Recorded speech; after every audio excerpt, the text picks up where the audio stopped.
Thank you so much, Chairman, for that very kind introduction. Yes, I will say something about the good and the bad side of the story. But first of all, let me also thank the Ministry of Social Affairs, especially Pasi and Mia, for having organized this very important workshop. I'm very impressed that it's being live streamed. It's a kind of transparency that I think where the EU could really learn something to begin with from the Nordic countries. It's also great to be back here in Helsinki. I spent quite a bit of time here in 1999 during your, I think that back then, first ever presidency, and I'll get back to that in a moment. Ismo, it's great to meet one of these European semester officers live, and we'll talk about their role in a moment. You're one of the novelties, of course, of the European semester. Finally, and then I get started, I think, Pasi, you're absolutely right to signal that the fact that heads of state and government will spend a day, I suppose, or a day and a half, talking about employment policy, social protection, etc., in Gothenburg in a few days or weeks from now. It is completely exceptional, and I think it also means that something is changing in the air. The fact that they even accept to discuss these issues at that level, I think, is extremely significant. So please, as the chair, as Ismo has mentioned, this is an informal meeting. So please, even during my talk, interrupt, just throw in things, ideas, and hopefully a lot of disagreement. This is what I want to talk about. I don't know if the people who follow us through live streaming can see the slides as well. So yes, they can, good. So I want to say something to begin with about the context of the future Finnish presidency, because of course some of the strengths and constraints that will be out there at that time have a very important influence on let's say, the room for maneuver of the presidency with regard to developing the EU's future social dimension. I'll talk then about the European semester and notably its socialization. That's how we framed it. I will explain that to you.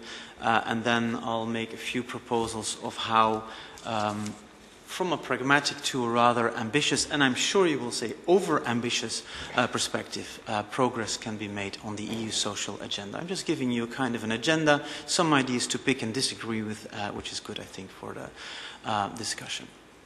Okay, so just 2 slides on the context of the Finnish presidency. I just would like to recall for those who weren't around at the time, at least the presidency that I remember in 1999 really gave Finland a very strong reputation as a presidency, notably with regard to the whole debate about social protection. And I think this is really something to remember and something that you can also build on for the future presidency, also in the sense that Finland is, of course, unlike many other member states, has a lot of credibility to talk about social affairs in view of its strong welfare state. I just remind you, for example, that today in Helsinki there's a big event going on where the housing first approach of this country is being put forward as a best practice towards the rest of the European Union. I think is something to be proud of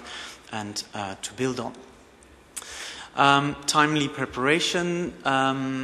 And I would also add, and this builds on what Pasi has just said in his introduction, and to some extent also our chair, Ismo, namely that I think what we've seen now in the past 2 years is that there have been quite a few initiatives from the European Commission, from the EU level, which have created a lot of hope to some extent, or expectations. Notably, I'm talking notably about the European Pillar of Social Rights, but I don't see a lot of yield or delivery yet. And I think that the Finnish presidency can really comes at a moment where some of these initiatives will need to be implemented in a very pragmatic way. I'm talking about the European Pillar of Social Rights, possibly also the posting of working directives, etc.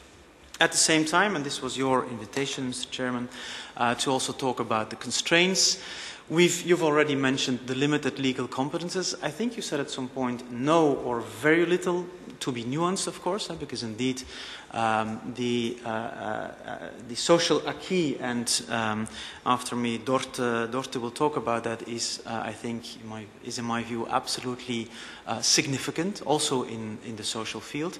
And the fact that only a few days ago we had an agreement on the Posted Workers Directives, which a year or two ago was just unthinkable, means that things are not as stalemate as we sometimes think, or for some people sometimes hope they are. So limited legal competences, but ones that can be really used to the full. I don't have to remind you of the fact that in 2019 there will be European and national elections, which of course means that already in 2018 the speed of work within the European Commission will considerably slow down, and things will get more complicated from a political point of view. The fact that the presidency now has to share its driving seat with the president of the European Council, with the other countries in the Troika, are of course also other constraints about which you are aware. Now, just one final word on this, and this again, Ismo has already referred to that. The social affairs agenda of the future presidency is of course very much determined by the much bigger debates that are out there about the future of Europe. You know that there are different scenarios out there: further integration, further differentiation, disintegration with Brexit, etc. It's linked to the larger debate about what needs to be done with the asylum crisis, the management of the Brexit crisis, etc. And these, of course, elements on which, especially from a social affairs ministry, you don't have a lot of influence, which will really determine the scope of your agenda. The positive element, to conclude on this point, is that so far, at least as far as I can see, but other people may disagree, the domino that was hoped for by some with regard to Brexit has fallen in the wrong direction, which is, as far as I'm concerned, the right direction, and which leaves the EU, or which leaves you an opportunity to continue working. So that just to give you a few elements with regard to the overall framing of your future presidency. Now, the European semester, and I'm just giving you some thoughts from a much bigger analysis that we've conducted with Jonathan Zeitlin 1 or 2 years ago. So I think the important thing to say at this stage is that the European semester, which is this annual cycle of reporting between the European Commission and the Member States, and which, of course, as you know, followed up on the Europe 2020 strategy, or which incorporates to a large extent the Europe 2020 strategy, and followed up on the previous Lisbon strategy. So this European semester, in my view, means that the EU is now more ambitious and is more intrusive in EU policies, in national social policies, than it has ever been. This, for me, is the starting point of the story. This includes policy domains such as healthcare, where, indeed, the EU very explicitly does not have any competencies. This is treaty-set, treaty-based. In practice, through the European semester, the European Union is having an influence on that in social fields. Now, the truth is, of course, that this is not new, because as we will see maybe in Dorte's presentation, the EU had already quite a bit of influence, and also Ismo referred to that, on social policies, but it did so through the back door, through economic policies, through budgetary policies, through free movement directives, etc. But now it has become more explicit, directly aimed at social policies, namely through the European semester. I think this is a very important starting point for the analysis of the European semester. Now, what we saw when we analyzed the social dimension of this European semester, is that in the initial years, 2011, 12, 13, it was very much one-sidedly focused on reform, on sustainability of public finances, etc. This has been changing, and I think this is where also the Finnish presidency can really make a difference. What we've seen, notably, is that over the years, especially from 2013 onwards, there has been a growing emphasis within the European semester on social objectives. This is the case for the annual growth survey, which the European Commission publishes at the beginning of the cycle of the European semester every year, and which sets the overall agenda. It's also the case for the country-specific recommendations, which are, as you know, addressed to the member states every year, and we will discuss one of these Commission recommendations in the after the coffee break. Now. So what we are finding is that country-specific recommendations are indeed increasingly social year after year in their scope, in their ambition. They're less one-sidedly focused on economic aspects, on financial sustainability. What does that mean in practice? To be very clear, what we don't mean is that country-specific recommendations simply talk more of pensions and healthcare than they did before. Because, of course, they can talk about pensions and healthcare or poverty and social exclusion in a very anti-social way. You know, they can only talk, for example, about financial sustainability. What we mean that the European semester or the country-specific recommendations have been socialized is that, indeed, aspects like adequacy of pensions, accessibility of healthcare, and promoting poverty and social, or preventing poverty and social exclusion get a bit of a bigger place within the context of the European semester. There is also the focus on education and training, social security, long-term care, etc. So more emphasis on the social dimension, on social policies, on social protection within the European semester. At the same time, let's not be naive, and there, Pasi, I completely agree with what you said. At the same time, and this is of course the dichotomy within the semester, many of these more social country-specific recommendations or more social messages in the annual growth survey are still being counterbalanced by CSRs that are purely focused on fiscal consolidation. And this is where the EU, unfortunately, continues to speak with two voices to the member states, which makes things quite complicated. Now, there have not only been substantive changes, not only changes with regard to the focus of the CSRs, the country-specific recommendations, and the annual growth survey, there have also been important changes with regard to the governance of the European semester. That is to say, and this is of course linked to the substantive changes that I've just talked about, what we see is that over the years, social affairs players have been, or social and employment players, policy actors, have acquired a much more important role in drafting the texts, in monitoring, in reviewing, in amending the country-specific recommendations. In the beginning years, there was a much stronger role for DG ECFIN, for the Ministers of Finance. Now you see that Ministers for Social Affairs, DG Employment of the European Commission and other social actors have acquired a much stronger role in this process. And for example, DG Employment so DG for Social Affairs is now one of the 4 Director Generals that are within the core team that is, or the core group that is preparing all of these documents. And I'm sorry to talk about procedures, but this is important, of course, because the people that are around the table, of course, determine the outcome of what is in there. Another important change with regard to the governance of the semester is that the Commission, in a very, I think in a quite smart move, moved away from the very, very tight time constraints that were there at the beginning and which didn't allow for any real debate at the national level about the messages coming from the semester.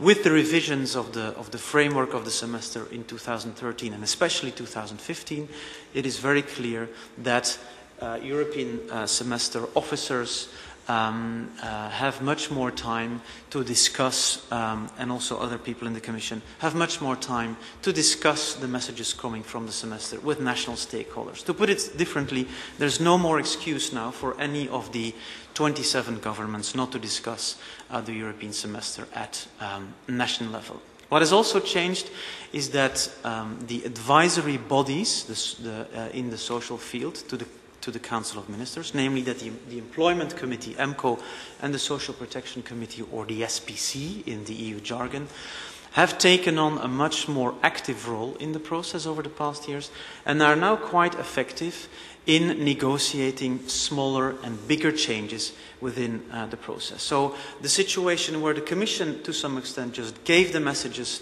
to the member states and they sort of had to accept, is no more completely the case. These committees, where all the member states have their representation, have at least some say on the outcome. And I see that Pasi doesn't agree with, with what I've just said, which is interesting because it means that we will discuss this. Okay. Just to highlight, as Ismo suggested, the pitfalls that are still out there, and there are plenty of them out there, of course. The struggles that have been ongoing for the past few years between the ECOFIN committees and the more social committees like EMCO and the SPC are, of course, ongoing. And one very important example here is that whether a country-specific recommendation needs to be issued under the Stability and Growth Pact or the Macroeconomic Imbalances Procedure or under the more Labour and Social Affairs headings seems like a very technical discussion, but it's of course very important because it decides on who in the end will have a say on these recommendations. And this discussion is not settled yet. This will be also for you during the presidency, I suppose, to intervene on that. What we also see, and this is another issue that is not settled in any way, is that social partners, both national and EU social partners, but also non-governmental organizations, still have quite a limited role in this whole process. That is to say, quite clearly, they are to some extent being heard by the European Commission, but it's not very clear whether they are actually being listened to. So it seems very much like a formal consultation as opposed to a real consultation. Another set of issues that are still not settled is that, in my view, the link between poverty and social inclusion recommendations and employability issues have been strengthened over the years, which I think is an issue that you should really think about, because as far as I know, fighting poverty and social exclusion is not just about employability, and there is much more to it than that, so I think this is something that should be scrutinized. Another issue is, in my view, that the recommendations, in my view, focus a bit too much on member states of Central and Eastern Europe, which may be an issue.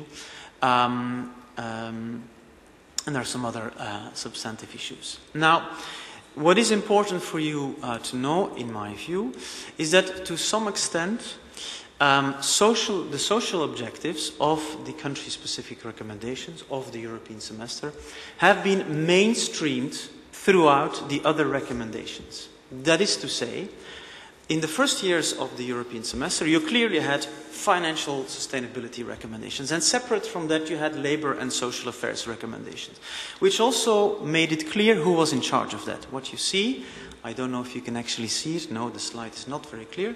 So on the left-hand side you see all the countries. On the top of the slide, and you will be able to see that when you have the slides on your desk, you see the domains to which these recommendations apply. And what you see, all the S's, are recommendations that have in part a social core to them. They're about social protection, they're about poverty, they're about health, they're about inclusion, they're about long-term care, etc. And you see that they are a bit scattered across all the country-specific recommendations. Now the good news is that it means that indeed the social considerations to some extent have been streamlined or mainstreamed across all the domains of the European semester. The bad news is that for a Ministry of Health, or social affairs, it has become even more complicated than before to actually steer the content of these recommendations, because you need to negotiate them with ministries of finance, with ministries of economy, etc. But this is given, so it will be for you to deal with that. And then to end my point on the European semester, I've already highlighted that DG Employment of the Commission is clearly a stronger player now than it has been from the beginning. It's one of the core DGs in the semester. AMCO and SPC have a stronger role in the revised timetable of the semester, and they've already set up a better cooperation between them rather than being competing bodies. I'll just finish this point on the semester with some of the outstanding problematic issues. I've already referred to the fact that an increasing proportion of the employment and social CSRs, country-specific recommendations, are being linked to the Stability and Growth Pact and the macroeconomic imbalances procedure. This is not an accident. It's of course because financial actors at the EU level and at the national level in that way try to retain their grip on these CSRs. In our analysis, we also point to the very problematic jumbo meetings where EPSCO and ECOFIN gathers to discuss the CSRs. In our view, it really does not work. We've done some in-depth interviews with people who assisted there, and it's quite appealing. But okay, this is maybe too technical for today's discussion. And as I said, social partners and civil society, if at some point we want that at the national level, these organizations, which are so important in the national social protection systems, really embrace the European semester, there should be given a bigger role. Similarly, and there I hope, of course, that ISMO will disagree with me, we see a very clear growing role for the European semester officers, who, as you may know, are European Commission staff, but they are working at the member state level. They are the link between the Commission and the member state with regard to the semester. They have a very positive role in some member states, but their activity, their ambitions are very uneven across the member states. And I think this is an issue where progress can be made. And I just skip this slide.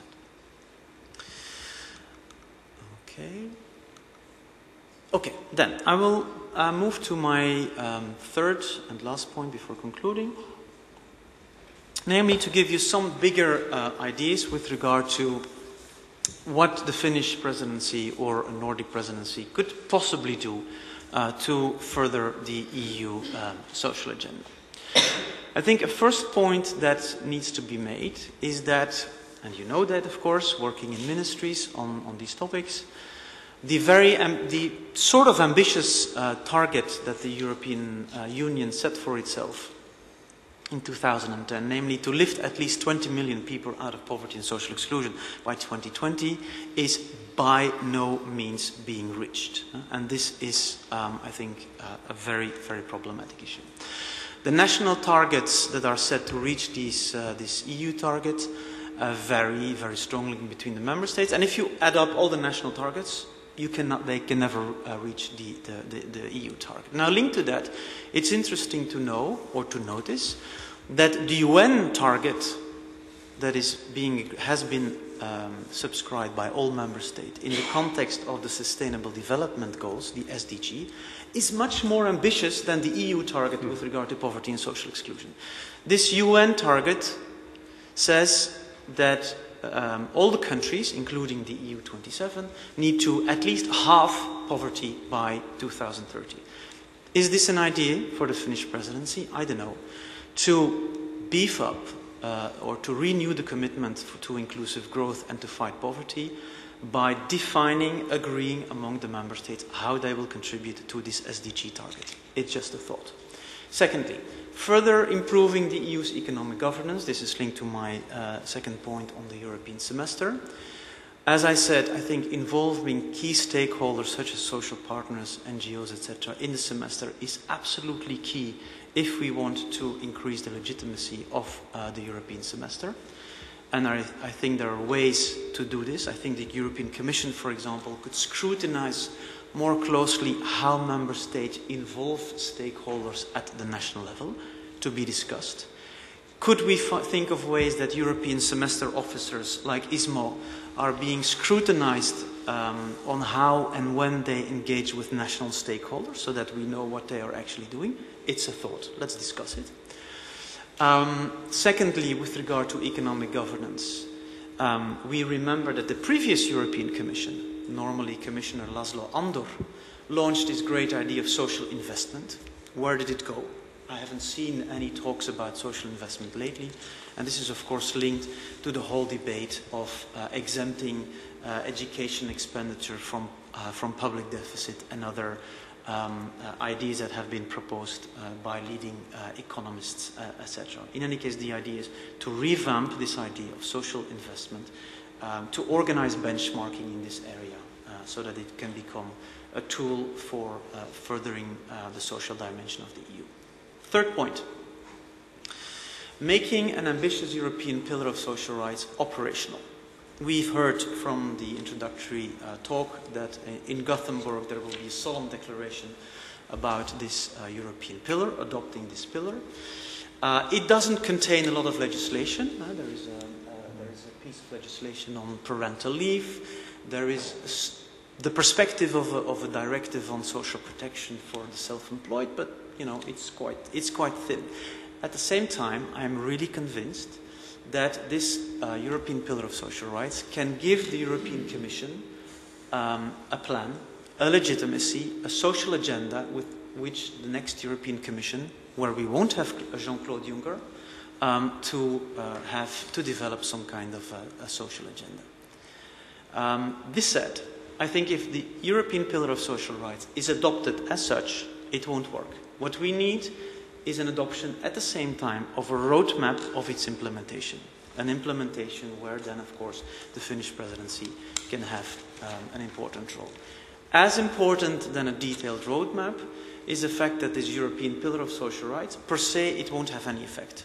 It needs to be, or it's the 20 principles that will be there, and which have already been apparently agreed upon unanimously by the social affairs ministers. These 20 principles need to be mainstreamed in all EU instruments, especially in the structural funds, but also in, of course, soft governance mechanisms such as the European semester, the open method of coordination, the European employment strategy, etc. Fourth idea for your presidency, making social protection for all a reality. I put an exclamation mark here because I indeed remember that in 1999, the Finnish presidency did an incredible job at putting social protection at the heart of the EU agenda. Namely, what is out there for the moment is a realization that non-standard workers, so part-time workers, etc., but also self-employed, have or are faced with major gaps in their social protection. They don't have access to even the most basic social protection in many countries of the European Union. What a presidency could do, no miracles, but it could at least start drawing lessons, say benchmarking, say peer reviews, and I know that some people around the table here are experts in peer reviews, and I only refer to Oyvind for 1 second. Organizing in-depth knowledge about how social protection of non-standard workers and self-employed is organized, learning from positive experiences of countries that have been able to give these categories of workers some kind of social protection, starting to address knowledge gaps. We don't even have the indicators to understand what is really going on with the social protection of the self-employed. And then finally, start a discussion on definitions. It seems very technical, but for the moment we can't even discuss at the EU level because we don't have common words. What bogus self-employment or dependent self-employment or casual workers means in Finland is different than what it means in Sweden and very different from what it means in Germany, let alone Bulgaria. So there is an agenda there. I don't talk about EU legislation even, I talk about exchanging experience. Final point. And now I suppose that you will all disagree with what I say, which is good because then we can have a discussion afterwards. In another context, we've developed with Frank van den Broeke the idea of promoting a European social union. Our contention is that you cannot have an economic and monetary union without a European social union. And for us, this is linked even to Brexit and other events that we've recently witnessed. So a union of member states with their own welfare systems, of course. And so, Pasi, I can reassure you, we're not talking about EU social security here, no. Member states with their own welfare states, but they are supported and oriented by the European Union. In this context, discussions have been out there for a few years about an EU unemployment benefit scheme, about a directive for a minimum income at the EU level, etc. Now, I'm a realist. I know that this is not going to happen tomorrow. What a presidency like yours could do is, for example, at least launch a discussion on what kind of standards you would need to maybe one day arrive at a directive on minimum income. What are the criteria for assessing minimum income adequacy, for example? It's quite technical to some extent, but if you don't have an agreement on the criteria, you can never have a directive. So maybe you can just get the discussion going. There is this idea of having a skills guarantee. I just mentioned it to you. It's been proposed by the European Parliament. And finally, I find it my moral obligation to again and again point to this proposal that has been done by Tony Atkinson and Eric Marley in 2010. It was picked up by a UK presidency at some point, namely to launch a child guarantee, a kind of basic income for children at the EU level. I know it's unrealistic, but at some point launching the EMU was also deemed not to be possible. So to conclude, you have a formidable window of opportunity, I think, during your presidency, as well as huge constraints, and I've pointed out to both. The window of opportunity that I see for you is that the economic and employment situation is improving across the EU, but it's very clear as well from the kind of analysis that we do at European Social Observatory that other social indicators are staying behind. At risk of poverty, in-work poverty, youth unemployment remains rocketing high, especially in the Eurozone, and it doesn't follow the positive developments in economic and social terms. Key decisions will need to be taken at the time of your presidency. What happens after Europe 2020? What happens after the European semester? And you will be able to discuss all that in a situation where, for the first time since long, attitudes of EU populations towards the EU are much more positive than they have been in the past 5 years. I think that as a small country, you can really make quite strong demands in the social field. If we agree on the baseline, and those are my final words, Chairman, if we agree on the baseline, and that's the question to you, that there is indeed no other way forward than to enhance the EU social dimension to prevent further integration. I am strongly convinced that this is the case, but this is, of course, an open question to which only you can give the answer. Thank you very much. Thank you very much, Bart. I think you have given us a very comprehensive and useful agenda for discussion today as to what the future of EU could mean. You also mentioned the process, the European semester process, and the fact that it's been an evolution rather than revolution. And I have to say that I remember having been first in the so-called country team responsible for energy matters in Finland, and then as a semester officer, I can see that the process has improved. That's one thing, but even more than that is that the quality has improved, the quality of discussions, and the understanding of the topics that we are discussing, even coming back to issues like definitions, how we use words on different things, has improved a lot, both in the Commission DGs and in the Member States. And we quite simply understand each other's much better now. And there is a very concrete measurement for that. If you look at the Commission proposal for country-specific recommendations to the Council, and then the number of changes that the Council introduces there. In 2011, when I was there first time, there was a lot of red pen, but nowadays it's more commas or very small changes there. You brought also there were a lot of comments that I'm very happy to comment also as it comes to the semester, but I think now, as I promised earlier, it's time to give the floor to those who are already eagerly waiting to say what they think, where they agree with Bart and Buzzy, and where they would like to go on different roads. So let's take a little moment to get some comments and questions from the audience. Who would like to start? Don't be shy. Everybody agrees. Please. And when you start, please could you state your name and just the organization that you represent, not to be responsible necessarily for official speeches for your organization, but really to know who you are and from what purpose you tackle. My name is Hannu Stålhammar, and I'm coming from the Finnish Ministry of Social Affairs and Health, working at the Department for Work and Gender Equality in the policy unit. And thank you very much for a detailed expression and description for the EU side. And in my sector, I have read about the Commission's work plan 2018, and there is much more degrees of freedom to us for a global sense. And I would like to ask, is it only necessary to look in a tube for the EU sector? Because in occupational safety and health, we need also the help or support from the global organizations, I mean ILO and World Health Organization as well. Thank you very much. There was a direct question to Bart. Any other comments and questions, please? Yeah. Thank you, Chair. I'm Kirsi-Maja Lehtelä. I'm the project leader for Northern 2020. Just a short comment, actually not a question. Bart, you mentioned the last slide that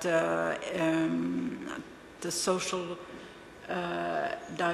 social increasing inequalities and unsolved problems, social problems, are actually menacing EU, and on the national level there is the same phenomenon, and creating political instability and increasing popularism.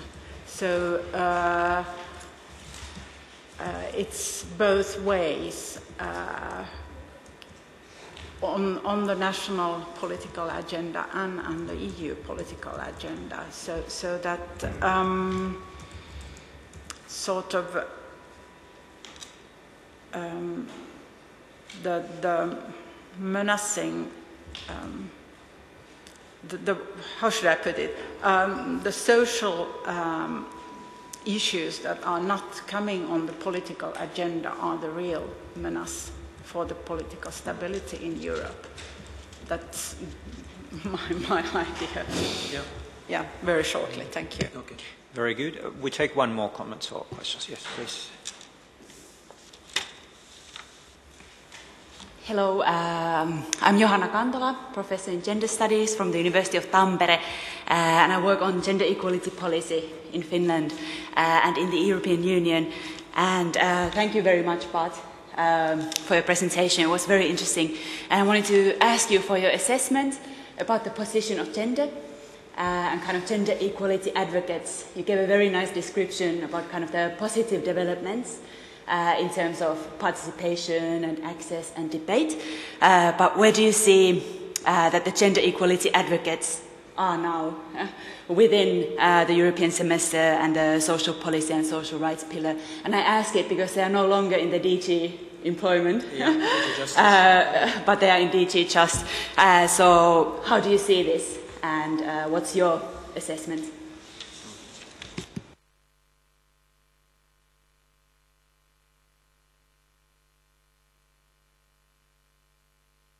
The first question from Hannu, I understand that was about the necessity of looking at broader, when looking at social policy, for example, occupational health and safety, looking at the on a broader perspective than just EU, because we have, as you referred to, ILO, etc. So, Bart, please. Okay. Okay, thank you for these initial questions. Very, very interesting. Yes, Johanna, to begin with, I completely agree, of course, that the gender dimension is absolutely vital, also from the perspective, as I've mentioned, that there are major issues out there with regard to poverty, social exclusion, youth unemployment,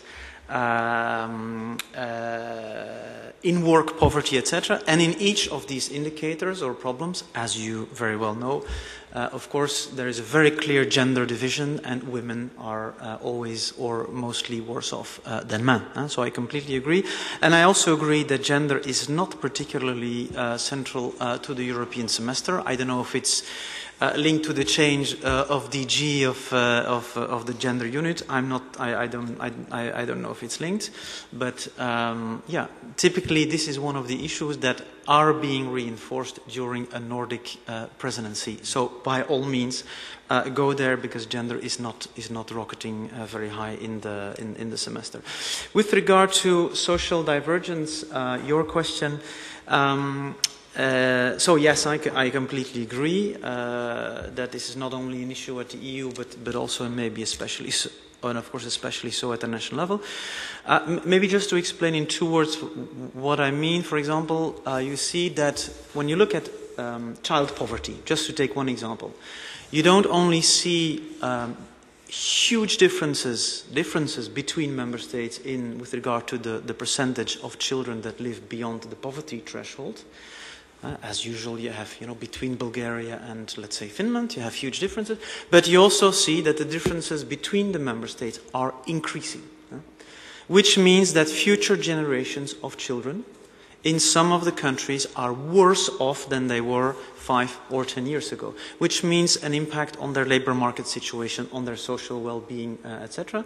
And in this respect, the European Union is no longer the convergence machine which it has been for 50 or 60 years. So this, I think, is a real problem. And if you look, for example, at Brexit, it's very clear Brexit happened at the moment where the UK had rocketing, very positive employment outcomes, very positive labor market outcomes, but at the same time, very large discontent, especially at the lower end of the working population, who felt that it did not profit in an equal share of these positive developments. And so this is really threatening, indeed, national and EU, let's say, social cohesion. I fully agree, Hannu, that for issues like occupational safety and health, but more generally social and employment policy, you don't only have to look, indeed, at financial, economic policies in internal markets, etc., but you also have to look beyond the EU. But then I would have needed 2 hours to talk about it. But I completely agree with you, Hannu, yes. Thank you, but I think we would be happy to listen to you for another 2 hours, but, but let's speak as well. And I think we now give the floor to Dorte Sindberg Martinsen,